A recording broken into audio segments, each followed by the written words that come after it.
In 1984, the Transformers released and instantly became a hit. In this era of television, violence was often seen on TV, but no one ever died or was injured by this violence. But in 1986, this all changed. Transformers the movie released, and for the first time, many kids saw iconic characters die on screen.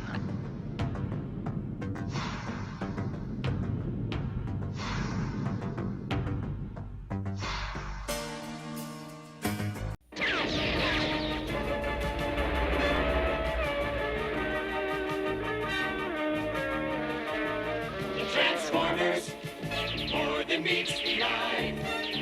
Autobots wage their battle to destroy the evil forces of the Decepticons. The Transformers, robots in disguise. The Transformers, more than meets the eye. The Transformers. By examining examples from across Transformers media, we can better understand how censorship, medium-specific regulation, product sales, and fan response helped shape what was considered acceptable content for children. In the second season of the Transformers, episode 11, named Microbots, features a section where the Decepticons, the enemies of the Autobots, are drinking Energon, and they get drunk off of this Energon. Decepticons, a toast to the imminent destruction of the accursed Autobots. Energy! We won't need to conserve it after tomorrow.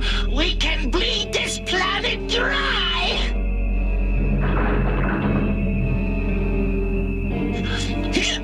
Boy, these are good.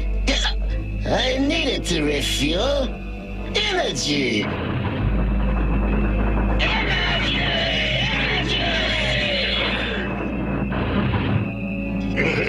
This stuff's the greatest! Those were the good old days back on Cybertron. Didn't have to sneak around in these ugly-ass disguises. While this was used as a form of comedy relief and to leave the Decepticons vulnerable, content such as this started to get heavily regulated and removed from children's programming. The Federal Communications Commission, along with advocacy groups like Action for Children's Television, pushed networks to avoid content that could be interpreted as promoting drug or alcohol use, even in comical form. To avoid being censored, networks updated their standards and practices, and this led to significant sanitation of children's content compared to the relatively uninhibited era of the 70s and early 80s.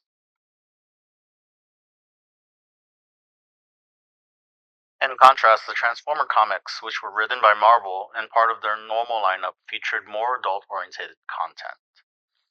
While the Comic Code Authority was established in the 1950s to regulate comics, its influence had waned by the 1980s, allowing comic publishers to push boundaries and regulate themselves.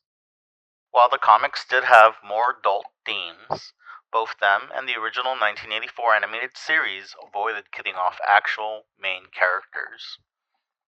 Enter Transformers the movie.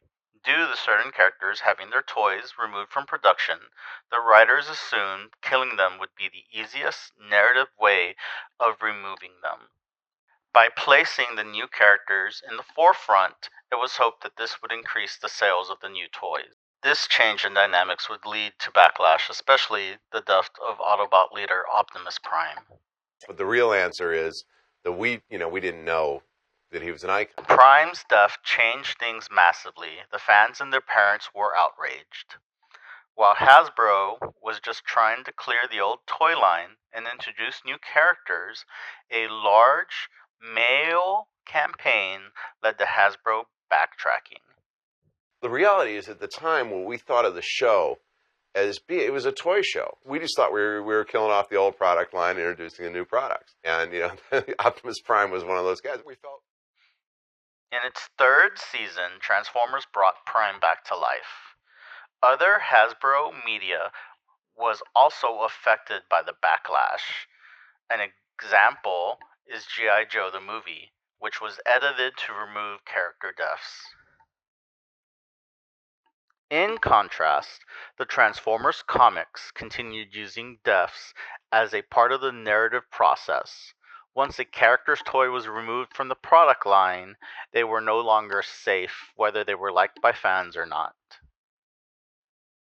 A good example is a major arc of the Transformers comics that happened after the release of Transformers the movie. The treacherous Starscream succeeds in the plot to absorb the power of the Underbase.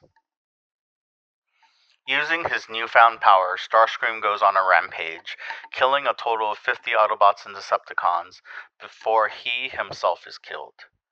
This event led to a recurring trope that was used in multiple Transformer medias later, and is fondly known in the fan culture as being taken offline by a cosmically powered Starscream.